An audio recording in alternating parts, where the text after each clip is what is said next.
Yo Matchmaker PH, sa laban nga po ni Cuadro Alas versus Oguni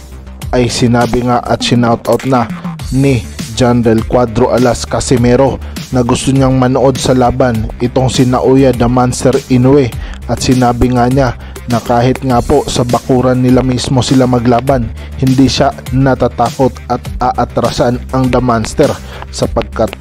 hinahunting nga lang niya ang monster at siya daw ang tunay na monster. Dito nga po ay maalala natin mga ka-matchmaker na sinasabi dati ni Naoya the Monster Inoue at parang pilit na talaga na iniiwasan na kailangang magpa-VADA test ni Casimero kung sila ang maglalaban. Maalala rin natin na naudlot ang kanilang bakbakan sa bantamweight division dahil sa isang mama na ito na ayaw ipalaban ang kanyang bata na pinapahype pa lamang, at ito nga po ang promoter na si Bob Arum, kaya naman hindi natuloy talaga ang bakbakan.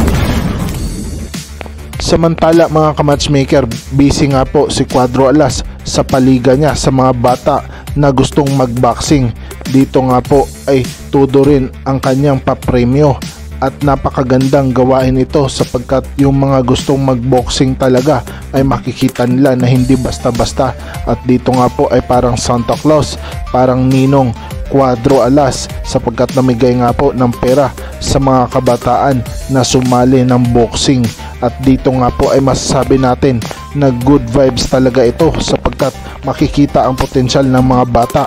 at dito nga po ay masasabi rin natin na malaking improvement na talaga ni Cuadro Alas ang kanyang pagiging influencer. At dito nga po ay hopefully ay maganda ang kanyang ipapakita kontra kay Oguni na isang matibay na opponent din sapagkat former champion nga po ito. Kung mapapansin nyo,